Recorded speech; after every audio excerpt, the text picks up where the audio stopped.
I want to talk about burnout. I want to talk about what it is, what it isn't, but more importantly, I want to talk about what we can do in order to start to recover from it. Now, I've had the great pleasure of experiencing burnout multiple times throughout my 20-year career as an employee inside of other organizations. And I used to think that it was a result of having too much on my plate.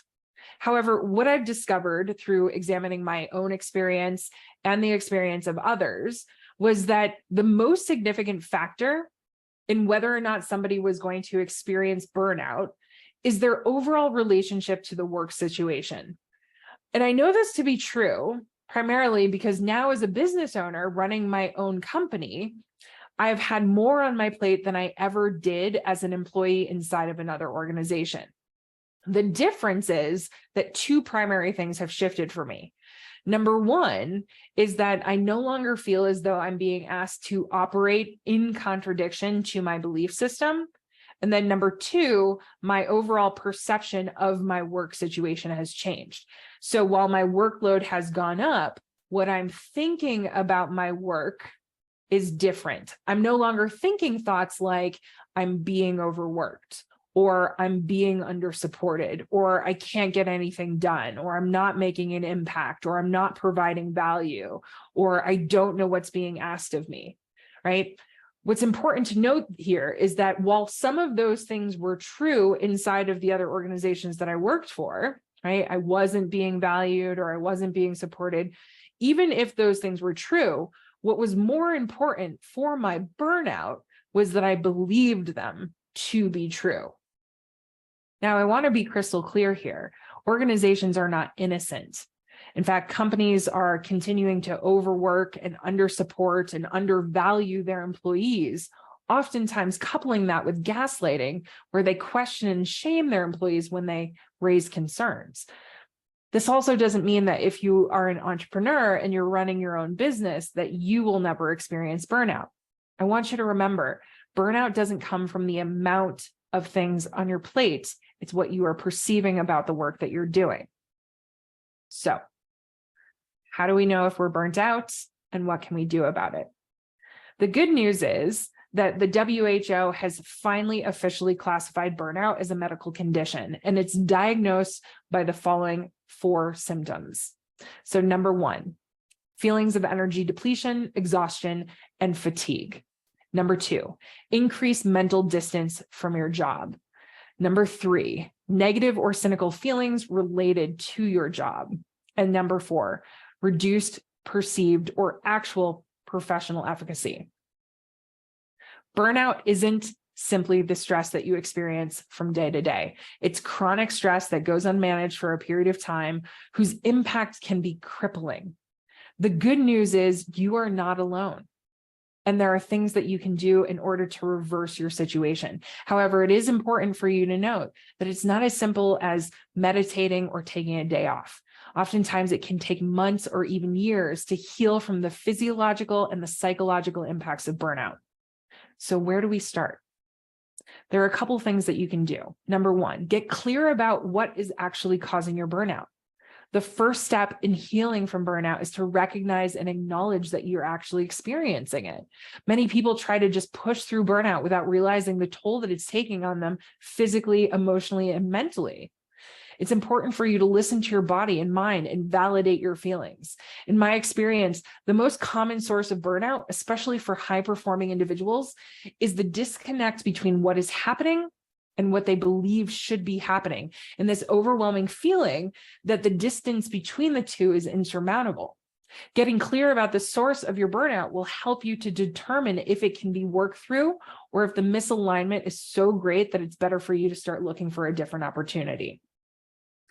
All right, number 2, I want you to find ways for you to disengage from your work.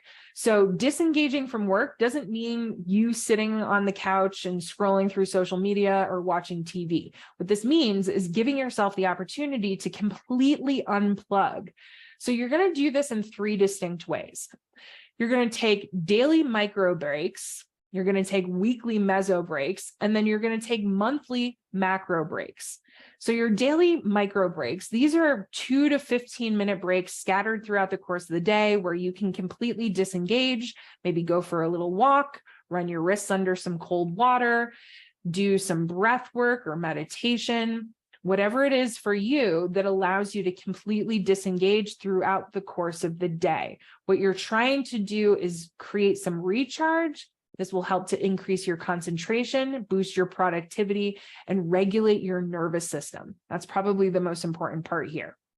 With your weekly meso breaks, each week, what you're going to do is plan 1 to 2 hours of dedicated time where you don't do anything for work or anything from anybody else.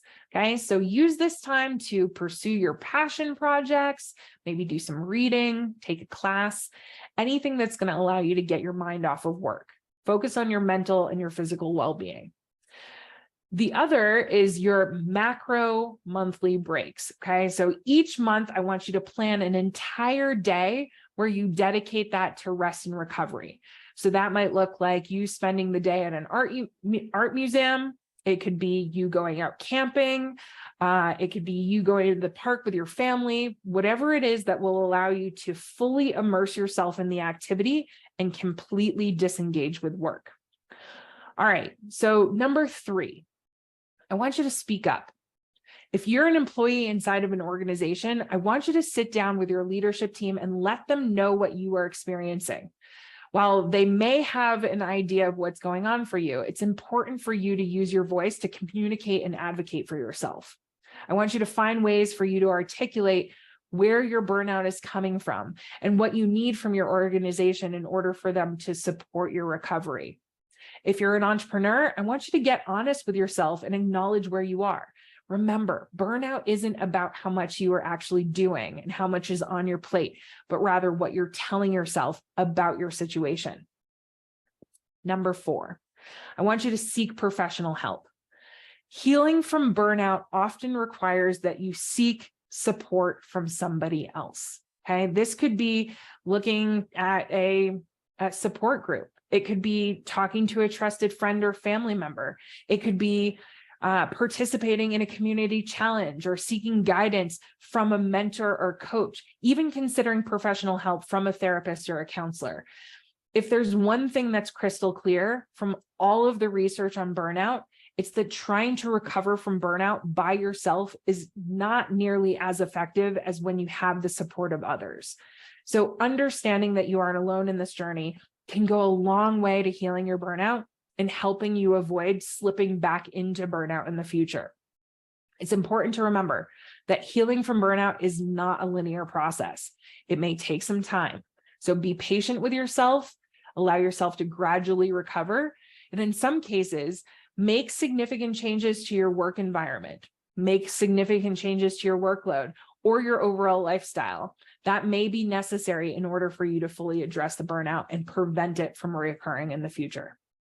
Please let us know how we can be supportive. We will be starting an October 30-day Future Self Hard Challenge here in the next couple of months. So this is a great opportunity for you to join a support group. If you are trying to heal burnout, that's something that we can help you with. All right, until next time, be well.